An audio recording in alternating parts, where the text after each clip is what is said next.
And you say, I can hear the philosopher Friedrich Nietzsche in his pessimistic tone say, to live is to suffer. Pain is inevitable for all of us in one form or another, but for me, suffering was always a choice. And I remember this expression, pain is inevitable, suffering is optional. That's an old Buddhist expression. You said it in different words right there. And let's talk about that. You said, I've been in unimaginable pain in some dark places mentally, hopelessly, depression, loss of purpose and identity, you name it. You went through it. How did you get through it? Let's talk to our listeners about that. Analyzing life. Considering the answers. Lens of Hopefulness with John Passadino. With guest. Inspirational speaker and author, Michael Bougari. Welcome, Michael, to Lens of Hopefulness. Thank you, John. I'm grateful to be here. I'm happy you're here. And I want to say right out of the gate, I finished your book, The Disease of Me, and now I'm going to bring up the book cover now with my fancy technology. For those on YouTube, that's the book cover, and it's available on Amazon. And it's an odyssey to read through because there's so many stories in this book, and you've been through so much. And I have to tell you, congratulations on getting through what you went through, which we're going to go into. Of course, I'm keeping everybody in suspense. Right off the bat, though, I want to also talk about how in your preface you have something unusual that I don't really see, because I have a lot of self-help books in the library behind me, or self-awareness books, whatever you want to call them, self-improvement, inspirational, and you have why you shouldn't read this book.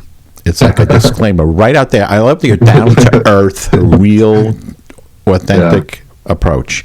I am not I'm reading from Michael's book for those on the audio. I am not a psychologist, nor do I have any fancy initials after my name. I do have a bachelor's degree that took you more than 6 years to finish. I'm not a self-help guru. For as long as I can remember, I have been trying to help myself, and I have failed miserably at it. I love that you're just like telling the truth. Thank you so much. Yeah. And because I often use the term toxic positivity. Yeah. When there are self-help gurus, no offense, people, but yes, offense to some of you, that are just so Pollyanna that nothing nothing ever goes wrong. Everything's like perfect. It's all on a meme. Just follow the meme, and you're done. So thank you for opening the book that way. Yeah. I just got to start from a place of honesty, or I'll embellish, in any way that I can to make myself look good, So yes. that was a big thing for me is if I'm truly going to help people, and that's what I wanted this book to do. I wanted this book to be that those inner battles that we face that we don't always want to admit out loud. And if I really wanted to help people, I had to be honest. I had to start with honesty, and I had to be authentic. And thank you for I'm glad somebody read that. At least one person read it. but I'm kidding. And the best compliments that I've gotten, people that have read it that know me, is this book is so you. It's that means more to me than anything, because that's what I wanted it to be. I wanted it to be authentic. That's what I value the most. And I can't help you with your issues. I have enough of my own, right? Yeah. But what I can do is I can share my story of how I got through it and my experience and how I lived to be comfortable with the flawed human being that I am, because that's what I am most today. Is I'm just comfortable with who I am. I accept me for me. Michael, thank you so much for sharing that. And I have to say that for people listening, I met with Michael in pre-production. We had a little run-through meeting. But then there was a lot of time in between. I'm like, wait a minute, I have this. It's coming up with Michael. I got to read the book because I'm trying to remember. What did we say? I didn't take enough notes. And I read the book, and I'm like, I know this person. Yeah. I know who he is, and I'm looking forward to talking to him. That's what I felt. But without further ado, let's talk about what the book's about. I'll let you get into that.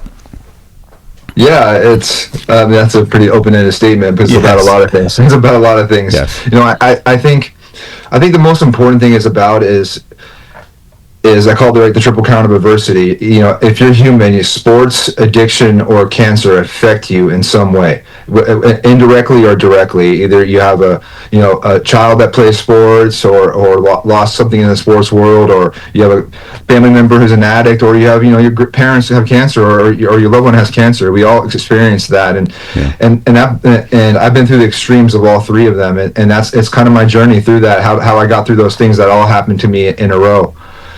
And I write throughout the book. I share the stories of other people and who helped me in my hardest times, because I've been in more therapy than I'd like to admit. I know sometimes I was there for your drugs. Sometimes I was there because I had to be or was forced to be. But rarely did I walk out of the therapist or the psychologist, psychiatrist, whatever, their office with hope.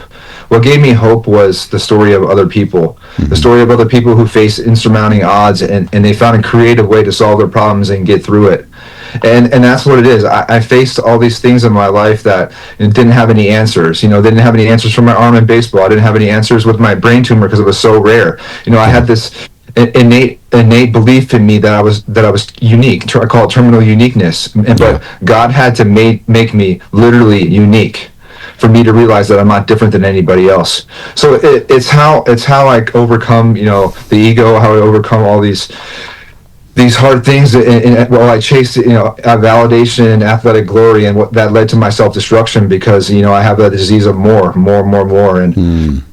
that can never be satisfied, right? And I get into my spirituality a little bit, and I talk about God, and God is the only thing that can fill that hole, because God is infinite. Thanks. And there's so much to unpack in this book. We would need like 3 hours at least. Yeah. So that was an open-ended question. You did a good job in summarizing it. And I had showed the book cover before, and which has the MRI, and I actually got this from your website. This is an MRI scan of your brain tumor. Yeah, there's an actual picture on the cover of my brain tumor, which is freaking amazing. That alone, but backing up a second, back to you talked about baseball, and I'm a baseball fan. You did get drafted by the Red Sox. I am a Yankee fan. That's okay. I'm a mercenary, so I don't worry. I could care less. Yeah. Okay. So, but let's talk about your journey within. I mean, you say in the book how such a small percentage of people make it to the bigs. Yeah. And you got there, and what happened?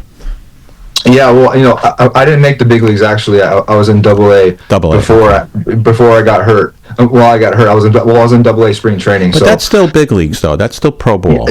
Yeah, it's pro ball, and I was close. But the thing about it is my career just ended really before it began. It happened my first spring training. I got hurt. You know what I mean? So I didn't really even get the chance. I didn't really even get the chance to let my physical ability play out. And for me, it was never the physical part of it. I was physically talented. I had all the weapons. I had everything that was available to make it easily. What it was is I didn't have the one weapon that I needed most, right? It was my.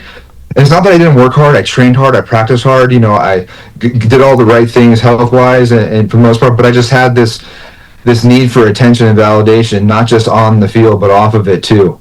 And I just needed something for something. And what I mean by that is that I was full of so much insecurity and fear. I was never just okay with being me, never okay with just being okay. I always needed to show them more. I needed to show this more, and I was chasing something. Yeah. I didn't put the work in and let it happen to me. I chased it and through other things. I chased that character that I wanted to create for myself, that masculine person that everybody looks up to and admires, that everybody talks about, that everybody wants to be. And I chased that ideal person and obviously you can never achieve that.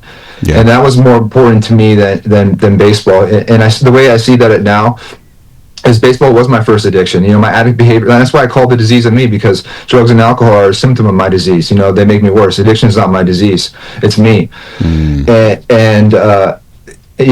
I mean, I love it was all stemmed around. I love the game, but it was all stemmed around the first time I was rejected, or first time I was told I wasn't good enough in high school, and that's what it became. That mission for my life so nobody would ever tell me that I wasn't good enough again. But yeah, I mean, Good, great self-awareness. And by the way, I have a picture of you in the pros there, which I grabbed from your website, and everybody can go out to your website. We're going to show that later also. But I was thinking as you were talking, I was saying one day to my wife, we were watching one of the games, like a Yankee game, and there's like 40-something thousand people, and there's a guy up at the plate, and he's got to perform.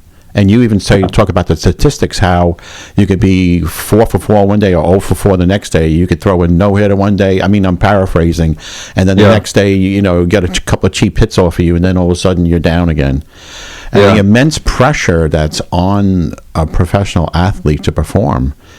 I mean, with you in Double-A alone, if, say, you didn't get your arm injury, you would have to have competed with all those players to get to Triple-A. And then to the Red Sox, and then the Red Sox just fired their manager recently because they weren't winning enough, and it was like how many games into the season. So if you think about it, I was wondering what you thought of this. If you didn't hurt your arm, what would have happened? Would you have gotten worse from the self-destruction from the pressure and the addiction, perhaps? Yeah. I thought about that a lot. There is a pattern in my life, like in high school, where I had that thing happen to me, and then I found that motivation. I found that motivation to prove somebody wrong, and I became this awesome, all-state All-American, right? And then I achieved that motivation. I achieved what I was set out to do, and then I got complacent and stagnant. And I started drinking alcohol, and I started, partying, and I still practiced and played, but I didn't have that motivation again. Then I got to college.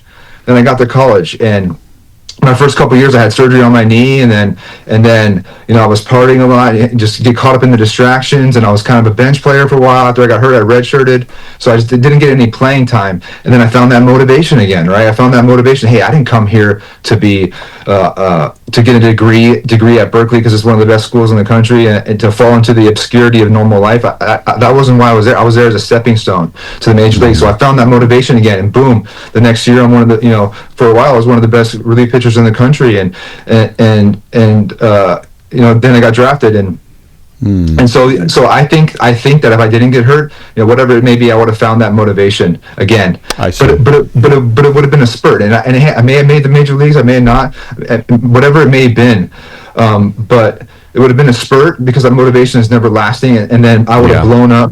I would have blown up fantastically, probably in public, with my problems or who I would do, because I was out of control, and I would have hurt. The reason I'm grateful that I got injured, because I would have hurt so many more people for such a longer time, and I was so selfish, and so I just had this scope of the world that was just in me, and I only mattered, and I just destroyed everybody around me. So do I think that I would have become a full-blown addict? No, I think that the way that I was, no, I don't. But I experimented with drugs before all that, and I would definitely still used them, and I don't know how that would have shaped it, but if I had a long career, I would definitely be a terrible person. I described it like I would be that one that would go to the hospital for photo ops, right, and then do a commercial the next day for sugary cereal that puts them in the hospital. Well, there's so much of that. We know that. And you had talked about HGH, human growth hormone, and steroids, and as you know, there was a huge scandal in MLB, and now they're banned substances and all that, and also this is not unprecedented where players were drinking. Way back, there was a famous book, Ball 4, by Jim Bouton, that came out a really long time ago in the 60s or 70s, where he outed baseball and how the players were drinking, like Mickey Mantle, Billy Martin. They would go out and be drunk and perform hungover the next day.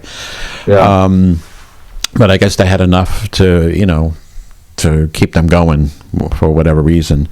And that's what I thought I was. I thought I could be that guy. I thought I could be that guy that I could do both. I could have everything. I could go out and party and be that cool guy that gets all the girls, and I could be this really super talented baseball player. That's what I thought. And with the human growth hormone and steroid, I grew up in the steroid era. Mark McGwire, Barry Bonds, those were my heroes that I watched. Right, that's what Sammy Sosa and all them. That was me when I was 12 watching them. And with the A's and how good with the A's were, and everybody was on it. And so when that broke, and I started to get a little older, I promised myself that I would never do that. I could do it my way, and and at this time I justified it because after my arm was hurt and I was told that I couldn't throw it right again, I justified it by saying I'm not trying to do it for performance, I'm trying to do it to fix my arm.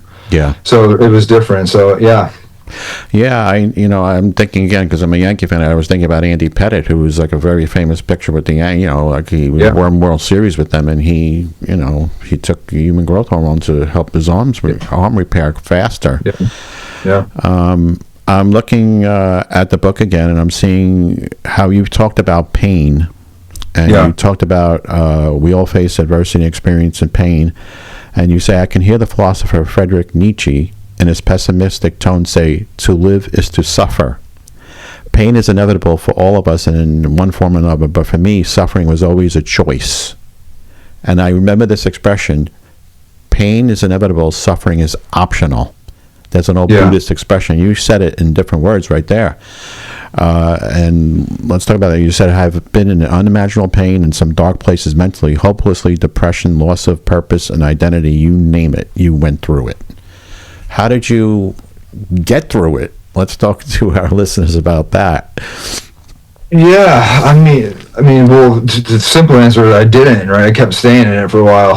That's and I had to get to a point where I was mentally, physically, and spiritually broken. Where I was in a point where I hurt so much to move and it hurt too much to sit still. And to a point where that I either had to just to roll over and die, or I had to do something different. And that was my ultimatum. And I thank baseball for this.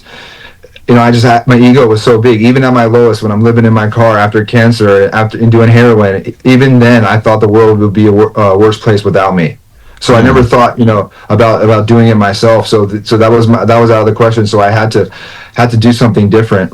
Yeah. And the first step to that is getting honest with myself, right? I was so full of anger and blame, and I blamed the Red Sox for my arm. I blamed God for my brain tumor. I blamed everybody for everything.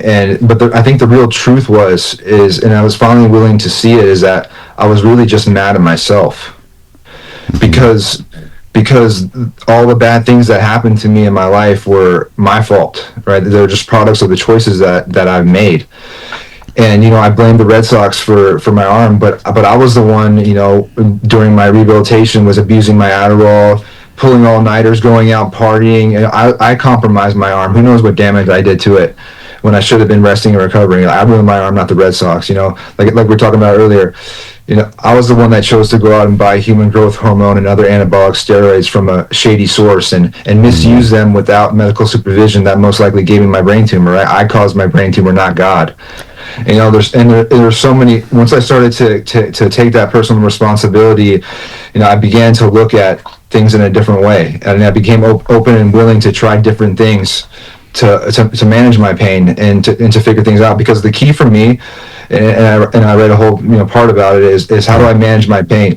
It's pain is not just my physical pain. It's my depression. It's my all this other. It's all fear. It's work. It's all these. It's mental and physical. And there's so much stress. Pain is so. It's how I manage that, because when I'm in uncontrollable pain, I only think about myself. Right, and so that's essentially how I got out to it. I just clawed my way out of it. I dragged myself, and what I wish I had done earlier, as I guess my experience to others, is that I wish I would have gone out into the world more and helped other people in a way, even or just got connected with people more. And it was hard for me to be a guy like me to ask for help, but when you connect with people, even if it's small, you realize that your problems aren't so big, or your problems aren't so unique, and yeah, I mean that there's a little bit more to that. I think my dog, you hear the story about my dog. He was a big part. He's a big part of coming into my life that helped turn it around. He inspired me to change because he was like the first good thing to happen to me. But it was just a series of things that came to me at once. Once I did, like I said, I took personal responsibility and realized that I don't know much. Then I started to have things happen to me that I couldn't explain. And I had these moments, and one of them was when I realized, what what an a-hole I am. That I talk about that I and Sarah moment in the book, and Yes. and that was such a spiritual experience for me because I finally saw myself in the eyes of other people. I love the letter you wrote to yourself, to your younger Oh self. yeah. I mean, I love again, I'll say it again. I was saying it before when we started, that you are so honest. It is so refreshing, and you're the interesting thing about it is that you had these weaknesses, or you have these weaknesses that you continually work on, but you come across as so strong. You have like such an energy around you, and I know you're in great shape because I've seen some of your workout stuff. And so there's this big, strong guy, and you would never think that this person has issues. I mean, there could be a kid watching a ball player that, and he's looking up to the ball player. Like you said, you looked up to Sosa and McGuire. And meanwhile, they're pumping themselves with steroids. They're having problems with all this stuff, and it becomes like a myth, like they're a fantasy model almost. Yeah. And then when people have problems, they're like, well, Mark McGuire, it's not to pick on him, but these guys, look how great they're doing. But meanwhile, they're having tons of problems we don't even know about. Yeah. But you've just put them out there. Yeah. And I encourage people to pick up this book. It's on Amazon, by the way, everybody. Because, and if you're, I think I got it on Kindle. Yeah, I have it on Kindle because I have it on my iPad in front of me. So it's in Kindle form, like e-form, and also in paper form. I'm going to talk about something. I'm jumping all over the place because I'm excited. And you said you have ADD. I have ADD, so I'm jumping around. Me too, Is that as I'm going through the book, I'm highlighting all the books you referred to. I was like, oh no, how am I gonna make note of this? It's like, I can't write all this down. Then I got to the bibliography at the end. Thank you so much, because I'm like, thank you. No, thank the editor for that. Okay. All right. Well, thank you, editor, because Michael, when I'm referring to everybody, is he not only lived this, but he studied it like informally studied it on his own to learn all the wraparound stuff around what he went through and how he got through. And he keeps referring to books. I'm like, I got to read that one. I got to read that one. I got to read that one. And then they're all listed at the end of the book. That's the point I was trying to make. So I give you a lot of credit also for going over all these resources and sharing them. It's not like I know all this stuff. I'm Michael. I know all this stuff. I read it in a book. Yeah. It's quite the opposite, actually. Like I say in there, I'm like, hey, you know what? I've come to the realization I've been wrong about everything. I've been wrong about the tooth fairy. I've been wrong about what I was going to do with my life, and I've been wrong. And I am okay with that. And once I accept it, like, it's not for me to know everything. I pass it up to the God of my understanding. And once I've accepted that, man, it takes a weight off my shoulders. And I don't have to worry about everything. I can only focus on the things that I can control. And that's what this is all about. It's about authenticity. All this stuff that I went through, I call it the price of authenticity. It's what I had to go through to find the real me. And I won't let anything happen to me that will change that. I won't compromise my values for anything, because I had to pay a strong price for me to find me and be me. I had to go through hell and back multiple times. And and even with my speaking now, that's what I want to do with my career is speaking. I want to be a speaker, and I see the competition of other people. And if I have to be that raw, I won't do it. And there's a way that I can do it in my way and be authentic and share my story and share my message and relate to people, because that's what it's all about. Like I said, I spent my entire life terminally unique. I'm different than you. I'm different than addicts. I'm different than this. I'm better than this. I'm this and that. When the reality is that I'm not any different. I'm the same, and our pain is the same. We have so much more in common than we do different. It doesn't matter our background of our story, and that's why it was so important for me to put those books in there, because none of those stories about the people who helped me are talking about brain tumors, really. And it's not about having the similarity of exactly the experience that I had, because you can't really find anybody with the experience that I had. That was my problem. But it's what it is about overcoming. Having to find something inside themselves to get overcome just incredible adversity and to change and have a new perspective of the world, and that's what helped me the most. What would you say? By the way, I'm going to bring up for those watching the video, and you can go to Michael's website. It's his name, and we'll put that in the notes. Michael Bougari. Do you pronounce it Bougari or Bougari? Bougari, yeah. Bougari. MichaelBougari.com, and I'm going to show it real quick here. It's a great website. It's so well organized and everything, and there's all these different tabs for resources and speaking and all that. And what you were talking about was you're an inspirational speaker, and that's what you want to get into to help people with all this experience that you went through. So people could book you through your website, correct? Yes. Yeah. What would you say your audience? Oh yeah, there's a book button right there. What would you say your audience would be? Would it be adults? Would it be teens? Would it be any preference? I speak to right now. I speak to everyone. I'm like just this month coming up. I'm speaking at a big athletic training facility for high schools. I'm speaking at a college. I'm speaking at 2 middle schools. So I speak everywhere. I speak at treatment centers. And I tailor my speech. It's all the same message. It's all the same thing. But I just say I'm speaking with athletes. I go a little more into baseball. Say I'm speaking with addicts or at a treatment center. I go into more of the addiction. And say I'm speaking with for the hospital or in some capacity about brain cancer or something. I just go more into that. So the message is always the same, And I think there's a lot of people, like I said, can benefit from my message. But I think originally my ideal audience was college age athletes. I think that's how my story could benefit the most. Yeah, I can see that. But my story just it really. It's so important for parents to hear, for parents of athletes, for parents that have, aspiring kids that think they're going to make it. You know what I mean? Just all the things, because I was like the first generation of real travel ball and those things. Yes, I saw that. And the stories of my parents and the things that they did and the things that I should have done and didn't do. It's such an inspirational story for them. It's for, I think it's just for anybody going through hard times. Because we get into that feeling that I have this problem that nobody can relate to, or if you had my life you would drink too, or you would use too. We get caught up into that. Yeah. And I think I know it's smart. It's a smart thing to do from a business standpoint to target your audience and focus on them. And eventually it may pigeonhole to something like that. But right now my goal is to help everybody with my story, my message, and I don't care who that is.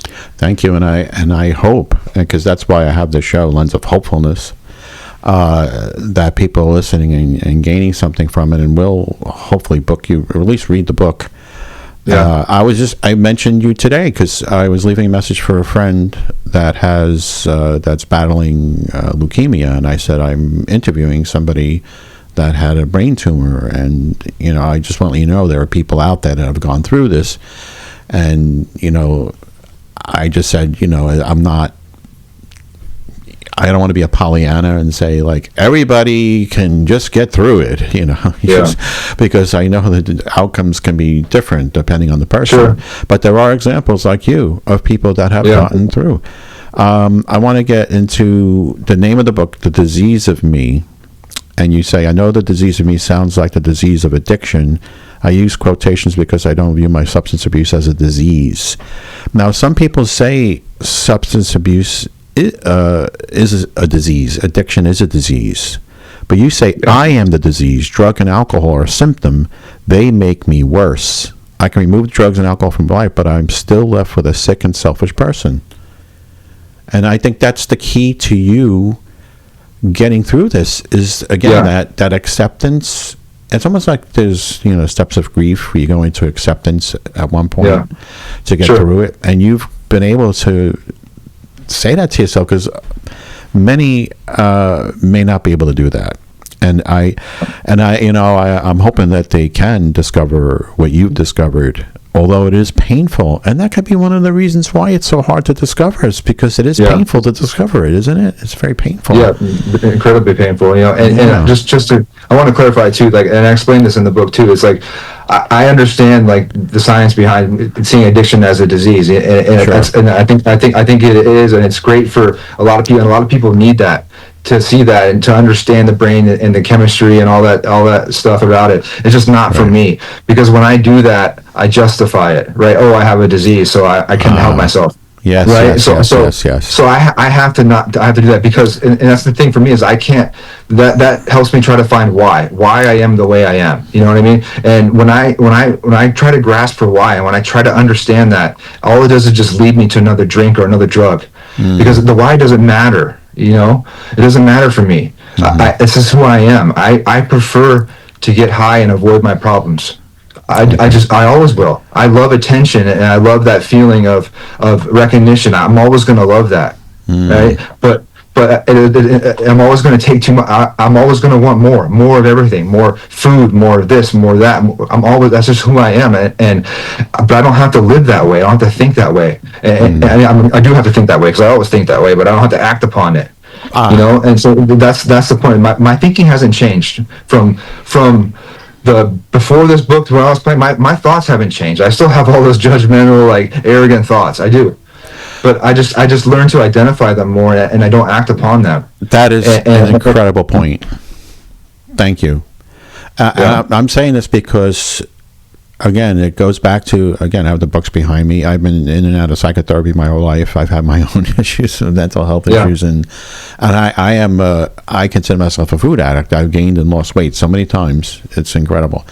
But it's getting to the point where, like, again, there are people that will say you can completely suppress and eliminate, almost like you could totally redefine yourself. And I understand, like, you named some books and stuff about people that, like, the manifestation and law of attraction and all that. But it's not like flipping a switch. No. We're programmed from, like, we're very young, and the personalities are set when we're very, very young. And it's like, I can't flip a switch and change myself. My energy and your energy, I could see, like, you're very energetic, and you just can't go like, okay, I'm going to just picture myself being like a very mellow Buddhist monk, and I'm going to snap my fingers and have it happen. I mean, we could both, and I try to meditate and I pray and all that to slow myself down, but I will always be who I am, and that's it. You know, and I just have to. My sister always has. My sister, who says she's an addict too, who had trouble with cocaine. One of my sisters said she chose to sit in it. That's her expression. I choose to sit in it. It being, you know what, like what we're talking about. Yeah, it's my choice. Like you are saying, I choose to sit in it, and it's hard for her to not sit in it. It's hard for her to let it go and just to get through it and go. So, and I hope you don't mind, Laura, if you're listening. I apologize. No, she'd be fine with me saying it. And I see your highlights again. The world doesn't revolve around me. You said the world doesn't revolve around me. That's another thing I highlighted. And wise counselor once told me, Michael, you say some great things. I love this one, Michael. This is a great one. Okay, so get the beeper ready to beep me out. A wise counselor once told me, Michael, you say some great things, but sometimes you need to shut the fuck up. I love that. I feel like I should make a T-shirt. Sometimes you need to shut the fuck up. The wisdom of that statement didn't register with me at the time. When you provide constructive criticism to someone like me, you can't start with a compliment first, because all you hear is you say some great things. So this guy was like right to the point. It's like boom. Yeah, he's a good friend of mine now. Yeah. So I get to speak for him often, and I always share that story to the people, and because he's still an addiction counselor, so I share that story always, and everybody laughs. They love it. So it's. Yeah, that's funny. a key. That's definitely a key talking point for you in your talks. I could hear you and see you saying that.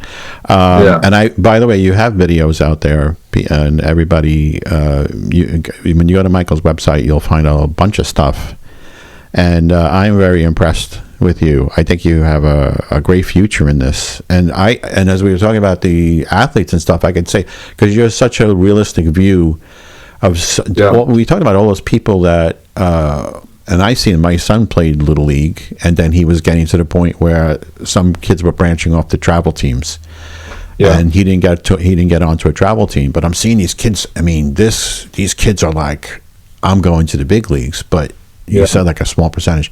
So all those kids will make it. So all those kids, and I'm talking about, and I just said big leagues, pro, but major leagues is even worse. The same thing with football, every sport.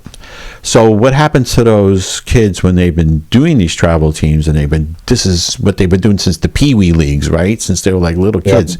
And when they become disappointed that they didn't make it, what happens to them? Do they end up like what happened with you? And that's where you can be the guardian angel, come in and go, hey, I went through this. It's even more risky now because I didn't have to deal with drugs like fentanyl. Right? These powerful drugs that one choice kills you, you know what I mean? And so, it's scary. You're right. Yeah, because when it happened to me, I couldn't accept a life without baseball. I just didn't want to feel like I made it a point, right, as my identity that everybody knew me as a baseball player, and I just didn't want to talk about it. I wanted to be alone. And I wanted to numb my feelings, and nothing works better than that than to take strong opiates. So you're right. It's I think it has to be early intervention in a sense where we have to just not make our identity so one dimensional, and just focusing on this sport. And I played only baseball. I'm a big believer now in playing multiple sports and doing multiple things, and like I said, I wish somebody got me a summer job, even though I would have hated it. I wish my parents made me do it. Wish I would have done I wish I would have volunteered earlier. There's all these things, and that's the thing. That's what's cool about my thing now, especially talking to younger people and athletes. And you were right talking earlier. I still look the part. I still look like I'm in the major leagues. I would think you are. I'm in great shape. I'm 6'4". I'm tall. And so I get that message across, and you're right too. Like I get it all the time at the gym. When people don't know me or hear my story, they think I'm some arrogant prick, and I am. But then they hear my story, and I love that change in their face when they learn about me. That's the coolest thing. And then cancer taught me that. Taught me not to judge a book by the cover, because I completely lost everything. But my point is that. Is that when I'm talking to these athletes, they'll listen in, and one thing I'm asked all the time is, what do I tell to you? What would you tell to your younger self, right? Mm-hmm. Like what advice would you give? And I write it in the epilogue in the letter, but the point is, I don't have to think about that hypothetical question. I don't need to, because I get to do it. Mm-hmm. I get to do it to these people. I get to share with them. I get to tell them through my experience. Yes. Right. I get to share that, and that's the good thing I'm so grateful for. And I can do it in a way that I know they'll listen to me, because I've been through it. I have that resume, the things that I get that credibility, not only in the way that I look, but the things that I've been through. And so I've been given that. That is something, and that's where I go back to what I was saying about the why I am the way I am. That's not the why that matters. It's why was I spared. That's what matters, because when I view it that way, then I can see what am I going to do about it? What am I going to do with this? Right? I've been given this. I lost all my hair, lost all that stuff, but I got it back. I lost all feeling in my toes. I didn't think I was able to walk again. Nerve. I still have a lot of pain. I still have a lot of pain in certain areas still, and a lot of numbness. But I've gotten most of it back, and I'm stronger now than when I played. So I've gotten all these things back. Now how do I show that gratitude? How do I, in order for me to keep it, I have to give it away. And that's something that's so important to me. And then now I got to find that fine line between, doing this as a job, as a business. Yes. What's in it for me? Obviously, I have a big property. I have, dogs and mouths to feed. I have to travel. I have things that I have to take care of. But am I in this for, what am I in this for? I have to check my motives, right? Because what happens to me now when I get all these people oohing and awing how great I am? How am I going to respond? How am I going to respond to that? The pattern, right? So, the pattern. Yeah. So these are all things that I have to go through. I'm still going through. Like, this is terminal. You know what I mean? That's what I say, is that is terminal, because it's lying dormant, right? And it's waiting for me. Yes. And it's all with my behaviors. When I stop doing the things that I'm doing, I'll quickly go back to that. You're continually running the gauntlet through this. Oh yeah, playing with fire constantly. You know what I mean? And the fire is me. That's why that baseball's on fire, because that's me. It's I'm a dangerous person, and more importantly, not just it's to everybody around me. That's who I've hurt the most. I destroy everybody around me. You admitted that, and I really appreciate that once again. I just thought, as you were talking about your issues, about having these issues and having to go through them, this is great biblical saying. It's in 2 Corinthians 12:9, 11. St. Paul writes, and he's talking about Jesus talking to him, because he had these conversations with Jesus. He said, but he said to me, this is Jesus talking, my grace is sufficient for you, for my power is made perfect in weakness. And then Paul says, therefore I will boast all the more gladly about my weakness. There you go. That's Michael. Yeah. So that Christ's power may rest on me. That is why, for Christ's sake, I delight in weaknesses, and insults, and hardships, and persecutions, and difficulties. Here it is, Michael. For when I am weak, then I am strong. That's you. I don't know if you were comparing me to Jesus or Paul, but I'll take it. I'll take either one. I'll take either one. It's the point of it is that you have strength in your weakness, and I think it's phenomenal. Really? Yeah, thank you. I was kidding, but yes, I understand. Yes. It's vulnerability. Vulnerability is a true strength, and that's what I had to learn that. I had to learn that. And how am I going to help anybody else if I can't, really put myself out there? And when I first started doing this speaking, I thought, hey, how hard could it be? I used to pitch in front of thousands of people. I used to do all these things, but it's something very challenging about airing out your dirty laundry and the hardest things that happen to you in front of a group of strangers. But there's also something so freeing, it's freeing. I kept some of those secrets and those things inside me for so long, buried so tight that they just suffocated me from the inside. Yeah. And those secrets, and I tell people, those secrets are what kept me sick. Those secrets, those things that I hid, are what kept me just tight and compressed all the time and miserable. And just the ability to, the first couple of times was really hard. I got to cried a little bit, but now I've done it so many times that that's not that big of a deal to me. But yeah, it's just something so healing about it. You know what I mean? And then just seeing the people relate and the look on their faces and just seeing that. So it's just catharsis, the cathartic experiences you've been through. Yeah. You had talking about the brain tumor again. I'm looking at chapter 6. Says adult. I don't know if I can pronounce it. Medulloblastoma. Medulloblastoma is an extremely rare tumor of the central nervous system, and you had to go through surgery, right? And what were you had symptoms? You had all kinds of issues going on, like these voices and stuff like that. Didn't you have?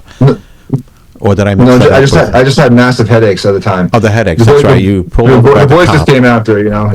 Yeah, I remember you pulled over by the cop and you told the cop that you had these headaches. Yeah. And I mean, it's amazing. I think you have all these guardian angels around you that I'm not sure if you exactly realize it, but I don't. Yeah. Because it's like that cop. Good karma, I guess. That cop let you go. It's like Oh yeah, I don't know how I got through that without something happening. I don't, and that whole experience is completely that chapter 3. The whole experience is freaking insane. Yeah. But that was the turning point for me. That's what changed me because I needed that to happen. Some people need certain things to happen. I needed to run roughshod across the country for me to do that. So that taught me more than anything. You were saying, getting back. We were talking about pain and suffering, and you were quoting a philosopher, Epictetus. Epictetus. Suffering arises from trying to control what is uncontrollable, or from neglecting what is within our power. Whew. Mic drop. There's so many of these great sayings in here. And then let's go back to by taking personal responsibility, I accepted the situation was my fault. Again, you said it before, and now it became my responsibility to deal with it. That is it's so refreshing and so not easy to do, because I've done the same thing with my eating and stuff. I go, well, I used to watch my father eat fast, so I ate fast, and I have to eat fast because he ate fast. But no, I'm eating fast because I choose to eat fast. Yeah. And then you brought up something that was very interesting, because I think I realized one of the things I was doing with my weight gain, weight loss, weight gain. What happened every time I gained weight, every time I lost weight? I got attention. John, you look so good. You lost weight. So I think part of my pattern is gaining weight, and then I would lose it, and everybody go, "Oh, you look so great." So there, I was getting attention because I ate, and then I was so popular when I ate. oh, look at him eat. Wow. Hey, have another chicken leg, whatever. And then, so I was popular. And then when I lost weight, oh, you look so good. You're working out. Yeah. Wow. So I think you helped me discover that. I never knew that before.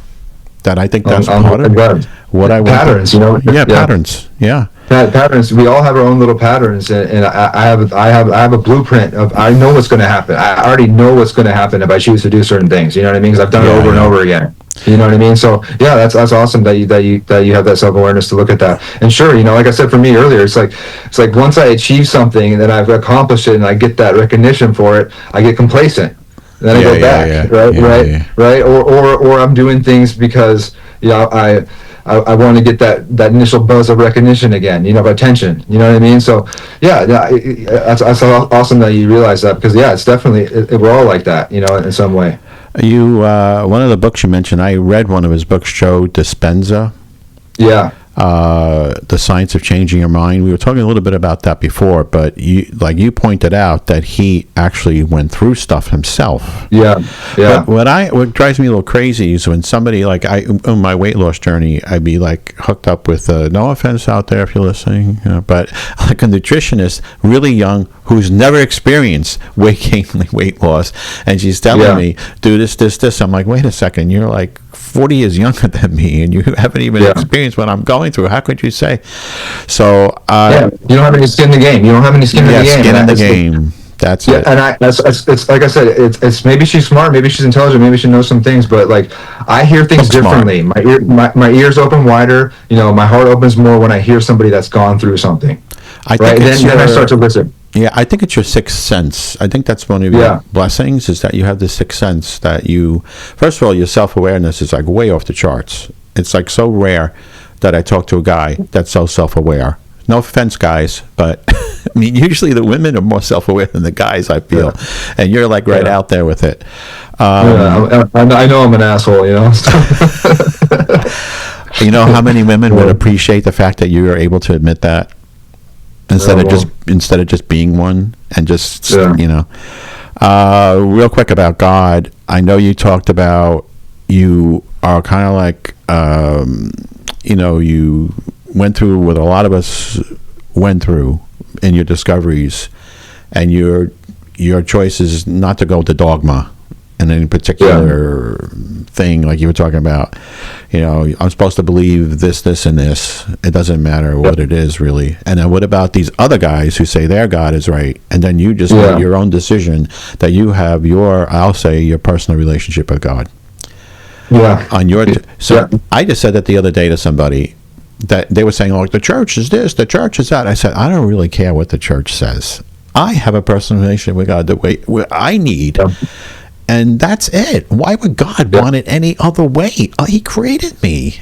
I'm here for, you know, him and I have this thing going here. You know, don't tell me I have to wear purple and go to church at 9 o'clock on a Sunday morning in order to be blessed. So it's a God of my. I have a God of my understanding that, ironically, I don't understand, and that's perfect for me. Perfect. How can we possibly? How can we possibly understand? It's so much bigger than us. Yeah, it's not. Well, I think we all try to do that. We try to idolize our idolatry, you know, and make it human. Yeah. And it's just, for me, God's everywhere in everything, you know. And if I can understand it, if I can comprehend it, then to me, it's not God. Beautiful. I want to jump to your dogs, and you talk about Lingo, and I have a picture I'm going to bring up. Michael talks about how important. Whoops, that's the wrong one. It's this one. Is that that's Lingo there, right? That's Lingo, yeah. Tell us about how Lingo came into your life and what it meant to you.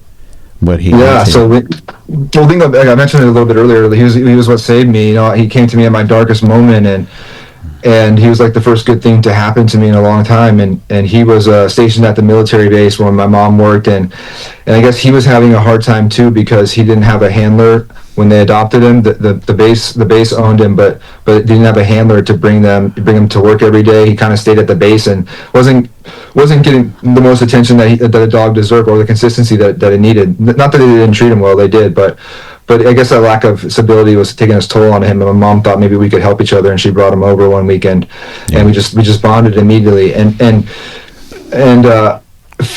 you he inspired me to change, because if I wanted to have him keep coming over, I had to work on myself and had to get better. And that's when I started to have all these things happen to me, like the self-awareness, the personal responsibility, the meditation, the training, the working on myself, those moments where I realized this and that, and having something positive come into my life. So like I said, I'd like to take credit for my changes and the holes that I got myself out of, but it was always someone else or something else that helped me.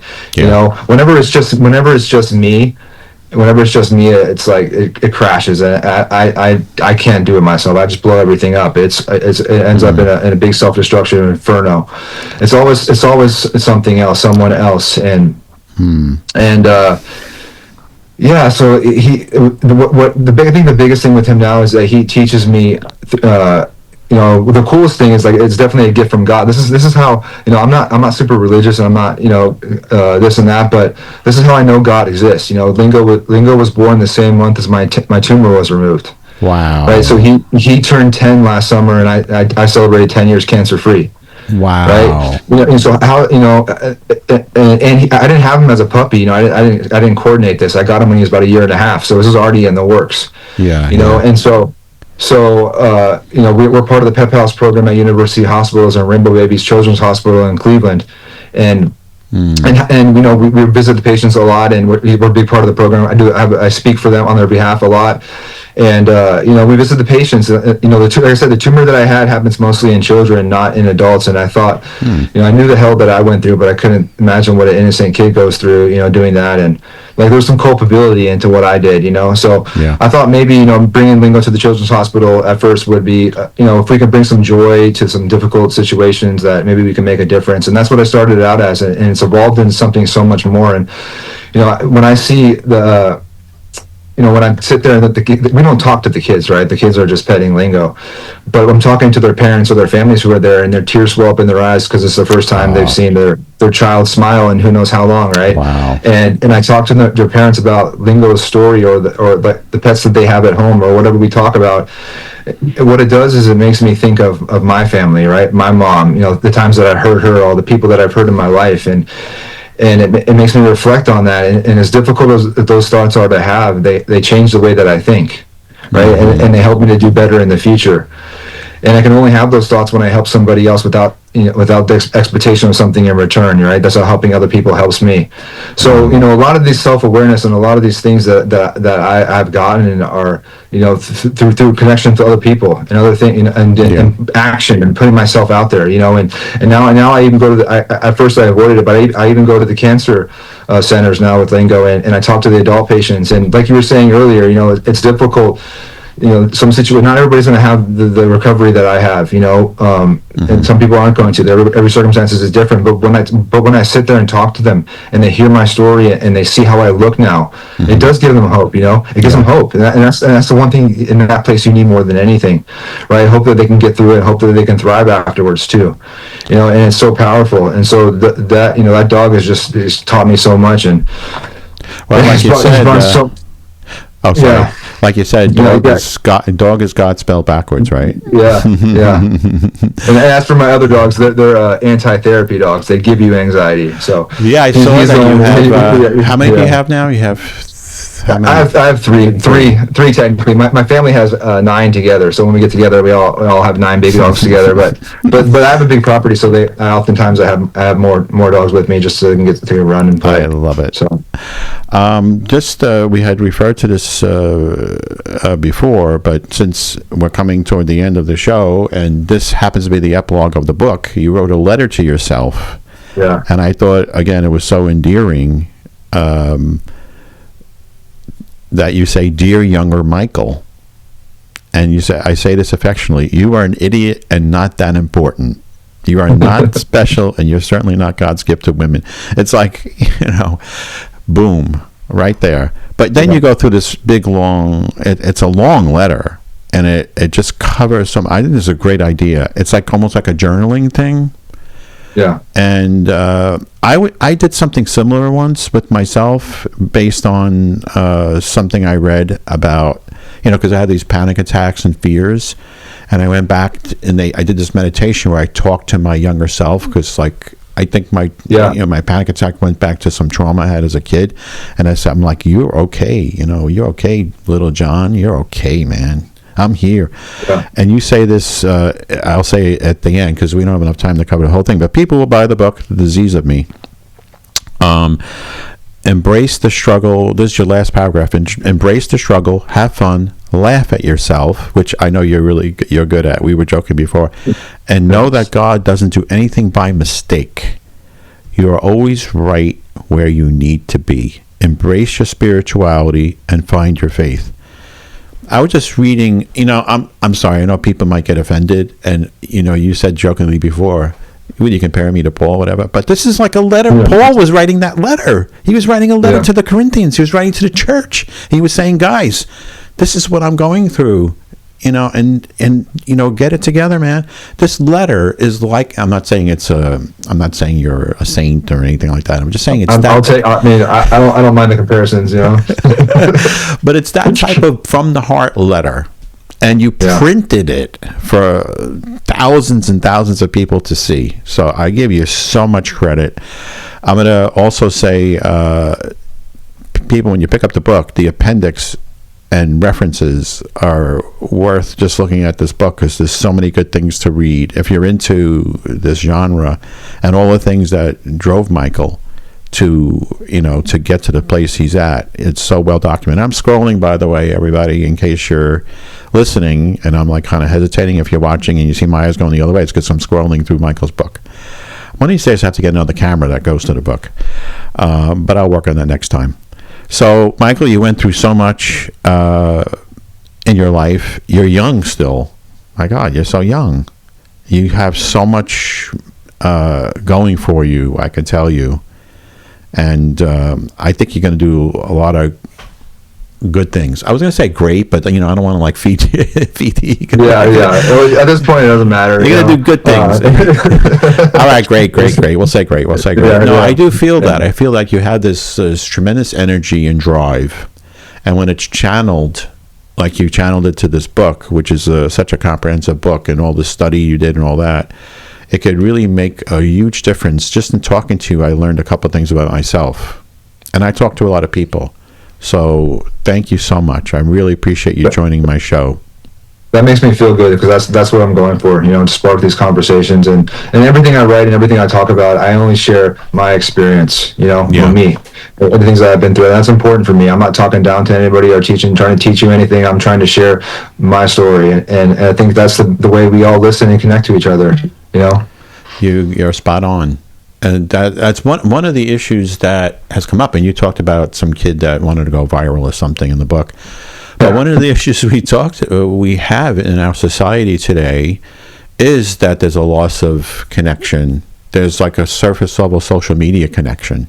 Yeah, but not. I mean, I know we both use social media. If you have to. Yeah, we have to. Michael's website, you could get the links to everything, and my website, you can get the links to everything. But we use it because it's actually an inexpensive way of getting our word out, publicity or whatever. Yeah. We're both on Podmatch, by the way, people. If you happen to be on Podmatch or you want to book either one of us, we're both on Podmatch, by the way, and that's how we meet, like guests and hosts and stuff like that. But if we didn't do that, we wouldn't even be known. Nobody would know a damn thing about us. So we have to do that. But I was talking about something else, how we've lost people going for the clicks and the likes and the follows to get paid. You made that point in the book because they want to get paid. And okay, fine. You don't want to work at the drugstore. You don't want to work at whatever, Home Depot. You want to make money that way instead.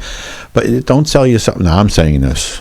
I think there's so many people selling themselves out, and they're hurting themselves and the people that are actually following, because those people are not making a true connection. They're just jumping on. I don't know. I'm getting into the weeds here. I'm probably. It's fake. That's what it comes down to. Thank you. That's a good word. Yeah, it's fake. It's fake. It's fake, and the problem is it'll never be enough. You get 1 million likes, 2 million likes, 3 million likes. When you're chasing that fakeness, it's never enough. and you'll be unsatisfied, and before you know it, you'll be unsatisfied, miserable, and taking it out on the people around you. And my main goal is how do I be a real influencer and influence the environment around me, and that's what I tell the kids and people that I talk to, because that's what a real influencer does, is how what I do when the cameras are off. Do I put my shopping cart away? Do I not litter? Do I hold the door for people? Do I am I kind to people, strangers? How do I do these little things in the environment around me to make the world a better place? Because that's all I can control is my circle. And so, there's this big money in the influencer thing, and I don't even know what an influencer is. I don't even really care. But the real thing is how do I impact the environment around me, and that's what I can control. Thank you again. And people who are in the video, you would see me nodding my head through all that. If you're not in the video, you didn't see it, but I was. And the reason why is because Michael hit it on something again that I identified with so much, and it actually made me feel better. Is that I'm on Substack. I have a newsletter that matches the podcast, Lens of Hopefulness, and I'm putting stuff out there. I'm saying, like I could say, I interviewed Mike. I actually put today, Michael. I'm interviewing Michael today, and here's his book cover, and I'm looking forward to talking to him. I'm like, nothing. Nobody cares. No likes. Nothing. I look at somebody else. Here's a picture of my flower, and I see 5,000 likes. I'm going, what's wrong with me? How come? But it's like fake. It's just fake. It's not even their flower. They just found it somewhere. Or here's my boobs.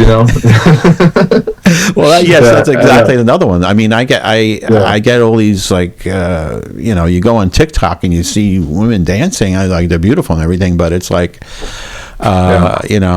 Maybe I'm jealous because I'm, older. Yeah, I'm a little jealous too. That's okay. I'm jealous that they figured they found a way, but at the same time, I'm not jealous because I didn't compromise my values. You know what I mean? Yes, that's a difference. I'm not selling myself out, and I get it all the time. And with these other speakers and other people just doing this rah crap, and I'm just and I'm like, I can't compare myself, in a sense where. I just know that I know what I have and I believe in it, and I'm not going to compromise my values for anything. And I how I know when I see it, because I see that reaction. I see the realness in people when I talk, and I see the realness in people when I connect with them, and that's what I care about. And the other stuff, it will come. It'll manifest itself. That if I just put the work in and I'm genuine and honest and I believe in it, it'll come. And that's the way it is. Thank you. I'm going to apply that to my Substack thing again, because it's. I don't need to make the money at this point, but I want to get word out about my podcast, because it is about helping people just like you're, and about helping people. Yeah. And it's frustrating when you see stuff that's inauthentic get all the attention, but you just help me. I have to get a bell for the show, and every time a speaker makes a point on my show, I'm going to go ding, because I got to ring it 7 times with you. So thank you so much. Yes, I'm going to get a bell. I'll call it the Michael Bougari bell. I'll say, this is in honor of Michael. Again, I don't want to take up too much more of your time. We had a great conversation, I feel. And people, tell your friends and family about the podcast, about Michael's book. Go to his website. It's Lens of Hopefulness. We're on all the major platforms. We're on Podmatch. We're all over the place. Out there trying to do good and get people to feel better about themselves and yada, yada, yada. Michael, thank you again so much. Thank you very much. I'm so grateful to be here with you. Thanks. This has been Lens of Hopefulness with John Pasadena. Streaming on all platforms. Spread the word.